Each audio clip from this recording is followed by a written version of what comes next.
క్రీస్తునందు ప్రియమైన దేవుని బిడ్డలందరికీ house of vision international ministries తరపున హృదయపూర్వకమైన వందనాలు తెలియజేస్తా ఉన్నాం.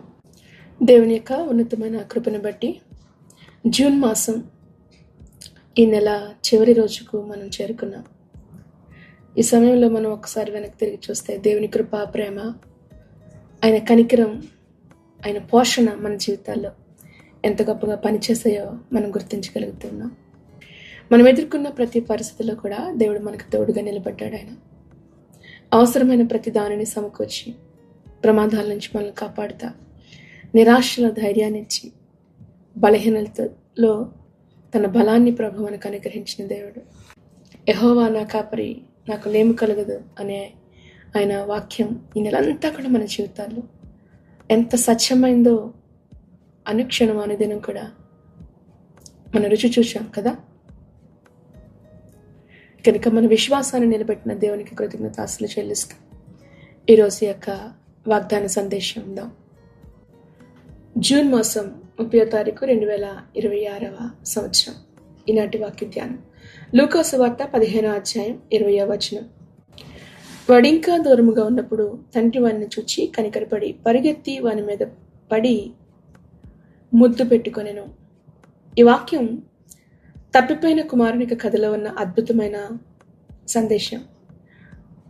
కుమారుడు తిరిగి రావాలని నిర్ణయించుకున్న వెంటనే తండ్రి ఆ కుమారుని తిరస్కరించలేదు. ఇంకా దూరంగా ఉన్నాడు, ఇంకా రాలే దగ్గరికి. కానీ తండ్రి పరిగెత్తుకుంటూ వెళ్ళాడు, కౌగిలించుకున్నాడు. ఈ రోజున ప్రభువు మీతో కూడా చెప్తున్న మాట ఇదే. నీవు నా వైపు ఒక్క అడుగు వేస్తే నేను నీ వైపునకు పరిగెత్తుకుని వస్తాను.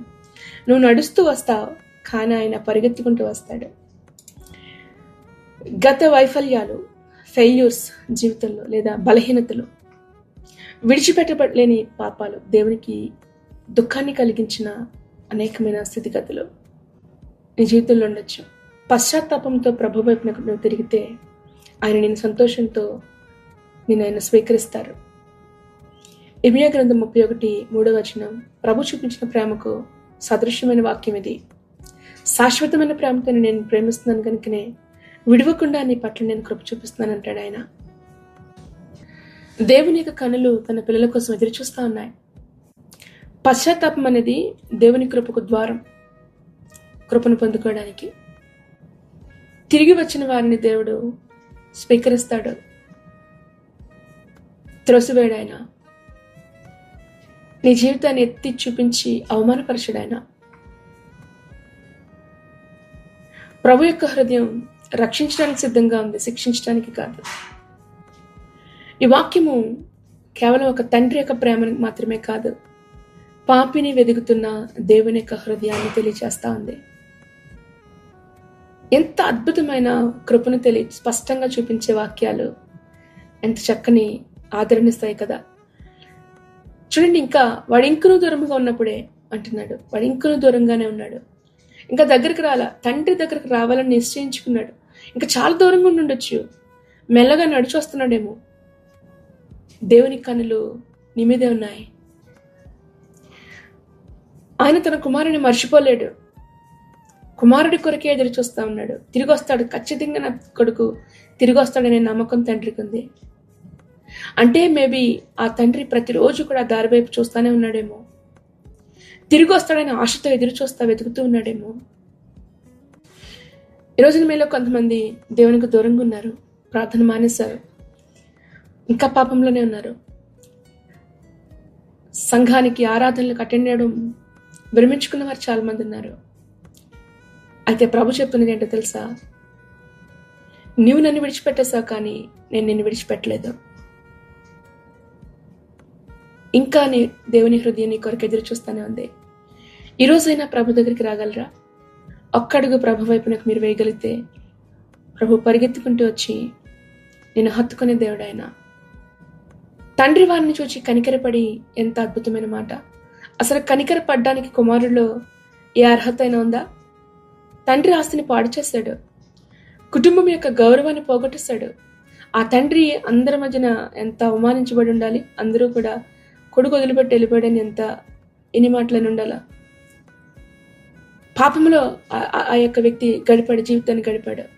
అయినా కానీ తండ్రి మొదట చూసింది తన కుమారుని యొక్క తప్పులు దోషాలు కాదు, తన కుమారుని యొక్క స్థితిని చూశాడు, తన పడుతున్న బాధను చూశాడు. విలాప వాక్యాలు 3వ అధ్యాయం 22వ వచనం.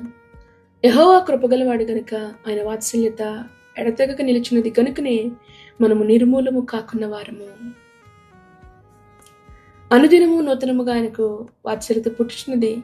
నీవెంతైనా నమ్మదగిన వాడు. ఎంత అద్భుతమైన వాక్యం! ఆయన ఎంతైనా నమ్మదగిన వాడు. అనుదినం ప్రతిరోజు కూడా నూతనంగా ఆయనకు ప్రేమ పుడుతుందంటే మన పట్ల. దేవుడి నీలో పశ్చాత్తాపాన్ని చూడాలని ఇష్టపడతా ఉన్నాడు ఆయన. ఆయన నీ అపరాధాలను జ్ఞాపకం చేసుకునే దేవుడు కాదు. నీ గతాన్ని ఆయన ఎత్తి చూపించడం, నీ భవిష్యత్తుని చూస్తాడు ఆయన. రాగలరా ప్రభు దగ్గరికి. ఆయన కనికరపడే దేవుడు ఆయన. పరుగెత్తి చూడండి, దేవుని ప్రేమ వేచి ఉండదు, వస్తాళ్ల దగ్గరికి అని చూడదు. యూదుల యొక్క సాంప్రదాయం ప్రకారం వృద్ధులు పరిగెత్తకూడదు. రెండవది, ఆ యూదుల యొక్క వస్త్రాలు మనకు తెలుసు, అవి పొడవుగా ఉంటాయి, పాదాల వరకు ఉంటాయి. ఈయన పరిగెత్తాడు అంటే ఆ యొక్క పొడవాటి ఆయన యొక్క వేసుకున్న ఆ వస్త్రాన్ని పైకి పట్టుకుని పరిగెత్తుండాలి.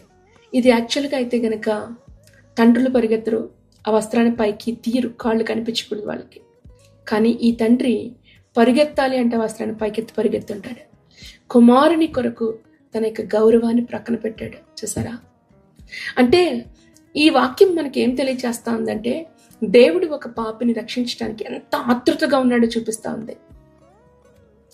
ఎంత ఆతృతగా, ఎప్పుడెప్పుడు తిరిగి నా బిడ్డలు నా వైపుకి వస్తారు. నీవు దేవుని కొరకు ఒక్క అడుగు వేస్తే దేవుడు నీ కొరకు 100 అడుగులు వేస్తాడు ఆయన. వాని మెడ మీద పడి, చూసారా ఎంత చక్కటి, సంపూర్ణంగా ఇది దేనికి సూచిస్తుంది? వాని మెడ మీద పడి అని, వాని హత్తుకొని కౌగిలించుకొని, ఇది కుమారుడిగా నేను సంపూర్ణంగా అంగీకరిస్తున్నాను అని చెప్పడానికి కదా ఒక సాదృశ్యం ఉంది. కుమారుడు ఇంకా చాలా మురికిగా ఉన్నాడు, కంపు కొట్టు ఉండొచ్చు, ఇంకా స్నానం చేయలేదు, మంచి బట్టలు వేసుకోలేదు. సరే వచ్చావా, వేళ్ళు శుభ్రం చేసుకుని బట్టలు అవి వేసుకునిరా అని చెప్పలేదు. మొదట తండ్రి వెళ్ళి కౌగిలించుకున్నాడు. ఇది దేవుడు తన ప్రియులమైన ప్రజలమైన తన బిడ్డలమైన మన కొరకు చూపించిన అత్యధికమైన కృప.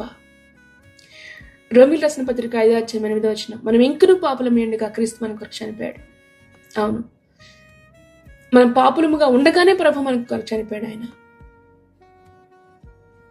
చాలా మంది అంటారు ప్రభు దగ్గరికి రామ్మా అంటే, రండి అంటే, ముందు మేము మారాలి, ముందు మేము మొత్తం తెలుసుకోవాలి, దేవుడి గురించి తెలుసుకోలేరు. మీరు ప్రభు దగ్గరికి వస్తేనే నువ్వేంటో నీకు తెలుస్తుంది. మొదట దేవుని దగ్గరికి రా, అప్పుడు నిన్ను మారుస్తాడు ఆయన. దేవునిలోనికి రండి, అప్పుడు నీకు పూర్తి వాక్యం అర్థమవుతుంది, దేవుని ప్రేమ అంటే అర్థమవుతుంది. ముద్దు పెట్టుకొనెను, చక్కటి మాట కదా, ముద్దు పెట్టుకొనెను. ఇది క్షమాపణకు ఒక ముద్ర. నిన్ను క్షమించాను అని చెప్పడానికి తండ్రి ఇచ్చే ఒక సూచన. నిన్ను కుమారునిగా అంగీకరిస్తున్నాను అని చెప్పడానికి ఒక సూచన. నీ మీద ఇంకా ఉన్న ఆ మొదటి ప్రేమ నీ మీద నిలిచి ఉంది అని చెప్పడానికి ఇది ఒక ముద్ర. కీర్తన గ్రంథం 103వ అధ్యాయం 12వ వచనం. పడమటికి తూర్పు ఎంత దూరమో ఆయన మన అతిక్రమములను మనకు అంత దూరపరిచి ఉన్నాడు. తండ్రి తన కుమారుని ఎడ జాలిపడినట్లు యెహోవా తన యందు భయభక్తులు గల వారి ఎడల జాలిపడెను. మనము నిర్మింపబడిన రీతి ఆయనకు తెలిసినది, మనము వంటివారమని ఆయన జ్ఞాపకం చేసుకున్నాడు. ఆహా, ఎంత చక్కటి మాట! ఆయన జ్ఞాపకం చేసుకుంటున్నాడు. మన పాపాలను మనకి దూరపరిచాడు ఆయన. తండ్రి కుమారుల మధ్యన ఆ సంబంధాన్ని దేవుడి జ్ఞాపకం చేసుకుని జాలిపడుతున్నాడు ఆయన. చూసారా? ఈ ప్రేమ ఈ రోజుకైనా అర్థం చేసుకోగలుగుతారా? దేవుడి నీ కొరకు ఇంకా ఎదురు చూస్తానే ఉన్నాడు. నేను ఆయన విడిచిపెట్టలేదు, నిన్ను ఆయన మర్చిపోలేదు. పదే ఆయన నేను జ్ఞాపకం చేసుకుంటున్నాడు. నీ వద్దకు ఏదో ఒక రూపంలో ఆయన వర్తమానాన్ని పంపిస్తానే ఉన్నాడు, ఆయన ప్రజలను పంపిస్తానే ఉన్నాడు. ఈ రోజుకైనా ప్రభు వైపుకి నీ అడుగులు వేయగలుగుతావా? ఈ యొక్క ఉపమానంలో కుమారుడు ఇంటికి తిరిగి రావడానికి కారణం ఏంటో ఆలోచించండి. ఎందుకు వచ్చాడు తిరిగి రావడానికి కారణం ఏంటి? ఆకలి తట్టుకోలేకపోయాడు. పందులు తినే పొట్టుతోనైనా తన కడుపు నింపుకోవడానికి ప్రయత్నం చేశాడు, కానీ అది కూడా అతనికి దొరకలేదు. దేవుడు చాలాసార్లు తన ప్రజల్ని తన వైపునకు ఆకర్షించడానికి ఒకవేళ ఇలాంటి కష్టాలు, నష్టాలని జీవితంలో అనుమతిస్తూ ఉంటాడేమో. ఎందుకంటే నువ్వు ఇంకా దూరం అయిపోవడానికి కాదు, నీ తండ్రిని నువ్వు జ్ఞాపకం చేసుకోవడానికి. నీ తండ్రి ఇంట సమృద్ధి ఉంది అన్న విషయం నీకు తెలియాలి, నువ్వు జ్ఞాపకం చేసుకోవాలి, నువ్వు తిరిగి రావాలి అన్నది దేవుని యొక్క ఉద్దేశం. హోషియా గ్రంథం 2వ అధ్యాయం 6వ వచనం, ముండ్ల కంచే దాని మార్గములకు అడ్డము వేయుదును, దాని మార్గములు దానికి కనపడకుండా గోడ కట్టుదును. కొన్నిసార్లు మూసివేయబడిన తలుపులు, మార్గాలకు అడ్డులు, ఇవి దేవుని యొక్క పిలుపు. దేవుడు నిన్ను పిలుస్తున్నాడు అని నువ్వు గ్రహించాలి. నువ్వు పశ్చాత్తాపపడి ప్రభు వైపునకు తిరగాలి అనడానికి ఇది ఒక మార్గం. దేవుడు నిన్ను పిలుస్తా ఉన్నాడు. ఆకలిగా ఉందా? ఏమీ దొరకటం లేదా? హీనమైన స్థితికి వెళ్ళిపోయారా? అయితే ఇదిగో నీ తండ్రి నీ కొరకు ఎదురు చూస్తా ఉన్నాడు. ఈ రోజున మీరు ఎంత దూరంలో ఉన్నా సరే, దేవుని సన్నిధికి దూరం అయ్యారా? పరిశుద్ధమైన జీవితం జీవించడానికి దూరం అయ్యారా? ప్రార్థన చేయలేకపోతున్నారా? ఇదిగో మీ తండ్రి ఇంకా ఎదురు చూస్తున్నాడు. నువ్వు తిరిగి వస్తే ఆయన నిన్ను గద్దించడానికి కాదు, నిన్ను హత్తుకోవడానికి, నిన్ను సిద్ధం చేయడానికి ఆయన ఎదురు చూస్తా ఉన్నాడు. నువ్వు మాట్లాడకముందే, ఏమి మాట్లాడలేదు ఆ తప్పిపోయిన కుమారుడు, ఆయనే కనికరపడ్డాడు, మెడ మీద పడ్డాడు, ముద్దు పెట్టుకున్నాడు, కౌగిలించుకున్నాడు. నీవు అడగక ముందు ఆయన నిన్ను క్షమిస్తాడు, నీ దగ్గరికి పరిగెట్టుకుని వస్తాడు ఆయన. ప్రభు వాక్యం ద్వారా ప్రభు మీతో మాట్లాడుతున్నాడు. తిరిగిరా బిడ్డ, నా హృదయం ఇంకా నీ కోసమే ఎదురు చూస్తా ఉంది. లోకంలో మీకు ఏది దొరకదు. పందుల పొట్టి కూడా ఆ చిన్నవానికి దొరకలేదు. దేవుని కనులు నిన్ను వెతుకుతా ఉన్నాయి. దేవుని కనులు నిన్ను వెతుకుతా ఉన్నాయి. ఈ వాక్యం విన్న ప్రతి ఒక్కరిని ప్రభు దీవించి ఆశీర్వదించును గాక. ఆమేన్.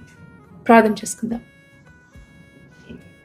ప్రేమ కలిగిన మా పరలోకపు తండ్రి, మీ యొక్క అనంతమైన ప్రేమను బట్టి, కృపను బట్టి, కనికరాన్ని బట్టి మీకు వందనాలు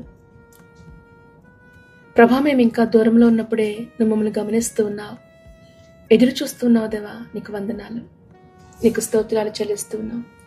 కనికరపడి పరిగెత్తి వెళ్ళి ప్రభా హత్తుకొని ప్రేమతో చేతుల్లోకి తీసుకున్న దేవుడవు నీవు. బలహీనతలు కాక నీ సన్నిధిలో ప్రభా ఇదిగో నువ్వు నిలబెట్టే దేవుడు. ఈ వాక్యం వింటున్న అనేక మంది వాక్యం వింటున్నామని సరిపెట్టుకున్న వారికి ఉన్నారు, నీ ఎద్దుకు రాలేకపోతా ఉన్నారు. వారన్న స్థితిని విడిచిపెట్టి నీ ఎద్దుకు రాలేకపోతా ఉన్నారయ్యా. జ్ఞాపకం చేసుకోవా. ఒక్కడుగు నువ్వు వేస్తే 100 అడుగులు నువ్వు వేసి నువ్వు దగ్గరికి వచ్చే దేవుడవు కదా. కుమారులుగా కుమార్తెలుగా నువ్వు అంగీకరించే దేవుడవు కదా. నీ బిడ్డల యొక్క దూరమైపోయిన స్థితిని జ్ఞాపకం చేసుకో. నిజమైన పశ్చాత్తాపం వారికి మీరు కలిగించండి. నీ వద్దకు మీరు వారిని ఆకర్షించండి దేవా. బలపరచండి. నువ్వు తిరస్కరించేవాడవు కాదని ప్రేమించేవాడవు అని దేవా. నీ సన్నిధిలోనే, నీ ఒడిలోనే మా భద్రత ఉందని, సమాధానం ఉందని ప్రభా వారి గుర్తెరగడానికి నువ్వు సహాయం చేయమని అడుగుతూ బలపరచండి. వాక్యం వెంటనే ప్రతి ఒక్కొక్కరిని కూడా మీరు ఆదరించండి, బలపరిచి లేవనెత్తండి. నీ ప్రేమను అర్థం చేసుకునే కృపను నీ బిడ్డకి దయచేయమని, ఈ నెలంతా కూడా నీ కృపలో మమ్మల్ని భద్రపరిచారు. మీకు వందనాలు. మీరు చేసిన ప్రతి మేలులను బట్టి నీకు వందనాలు చెల్లిస్తుందేవా. కుటుంబాలను, బిడ్డలను ఇదిగో ప్రభా కాలేజెస్, స్కూల్స్లో జాయిన్ చేయడానికి తల్లిదండ్రులు ఎన్నో కష్టాలు పడ్డారు. నువ్వు అద్భుతమైన కృపనిచ్చావు, నీకు స్తోత్రాలు. బిడ్డల యొక్క భవిష్యత్తును నీవు ఆశీర్వదించండి. వివాహాల కొరకు ఎదురు చూస్తున్న బిడ్డల్ని ప్రత్యేకంగా మీరు జ్ఞాపకం చేసుకునండి, సహాయం చేయండి దేవా. నీకు వందనాలు చెల్లిస్తూ కుటుంబాలుగా నీ రాకడ కొరకు సిద్ధపరచండి. అనారోగ్యంతో వారిని బలపరచండి, శ్వాసతను దయచేయండి. ఈ రోజున నూతనంగా మరి ప్రభా వివాహ దినాలు చేసుకుంటున్న వారిని బట్టి, పుట్టినరోజులు చేసుకుంటున్న వారిని బట్టి వందనాలు. ప్రభావాన్ని బలపరచండి. మునుపటి కంటే ఇంకొన్న దేవా నీకు దగ్గరగా బ్రతికే కృపను వారికి దయచేయమని అడుగుతున్నాం. నీకు వందనాలు. హాస్పిటల్లో ఉన్న వారిని జ్ఞాపకం చేసుకుని అనారోగ్యంతో ప్రభా ఇదిగో నాయన మరి దైన్యమైన స్థితిలో ఉన్న వారిని దర్శించి లేవనెత్తండి, బలపరచమని అడుగుతూ చేస్తున్న ప్రయాణాల్లో నీ కాపుదల భద్రతని దయచేయండి, బలపరిచి నడిపించమని ప్రభువైన యేసుక్రీస్తు నామములో దేవా ప్రార్థించి మీ బిడ్డలను ఆశీర్వదించి దీవిస్తున్నాం తండ్రి. ఆమేన్, ఆమేన్, ఆమేన్. ప్రభువైన యేసుక్రీస్తు కృప మీ అందరికీ తోడేయండి, నడిపించును గాక. ఆమేన్.